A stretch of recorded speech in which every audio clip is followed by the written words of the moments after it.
مقتدی التحیات مکمل پڑھنے کے بعد امام کی اتباع کرے۔ ناظرین کرام توجہ سے سنیے گا، بہت ہی اہم مسئلہ ہے۔ مسئلہ یہ ہے کہ اگر مقتدی صاحب نے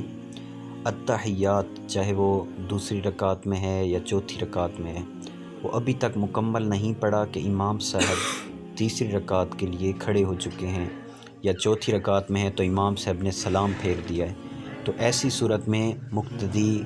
کیا التحیات چھوڑ کر امام کی اتباع کرے گا،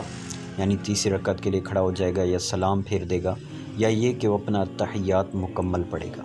تو اس حوالے سے ہم مسئلہ سنتے ہیں۔ مسئلہ سننے سے پہلے تمام دوستوں سے گزارش ہے کہ اگر آپ ہمارے چینل پر نئے ہیں، ہمارے فیس بک پیج پر نئے ہیں، تو ہمارے چینل کو سبسکرائب کریں اور ہمارے فیس بک پیج کو فالو کریں۔ انشاءاللہ مزید اس طرح کے اہم مسائل تک آپ کی رسائی ہوتی رہے گی اور آپ کو یہ مسائل پہنچتے رہیں گے۔ تو چلیے اب ہم اس کا جواب سنتے ہیں۔ قوانین شرعیہ کی روح سے نماز کے فرائض و واجبات میں بغیر کسی تاخیر کے امام کی اتباع کرنا واجب ہے، لیکن اگر امام کی اتباع کرنے میں کسی واجب کا ترک لازم آتا ہو، کسی واجب کو چھوڑنا لازم آتا ہو، تو وہاں مقتدی کے لیے حکم یہ ہوتا ہے کہ وہ پہلے اس واجب کو ادا کرے، پھر امام کی اتباع کرے۔ اور چونکہ تشہد یعنی التحیات کا مکمل پڑھنا بھی واجب ہے، لہٰذا پوچھی گئی صورت میں امام اگر قعدہ اولیٰ میں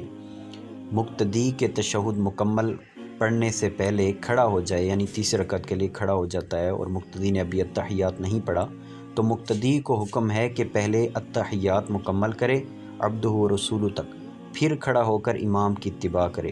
یوں ہی اگر قعدہ اخیرہ میں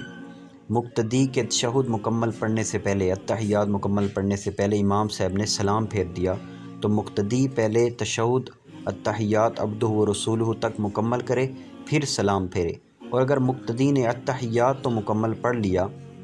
اور درود پاک یا دعا پڑھ رہا تھا کہ امام نے سلام پھیر دیا، تو اب اس سے حکم ہے کہ فوراً امام کی اتباع کرتے ہوئے سلام پھیر دے۔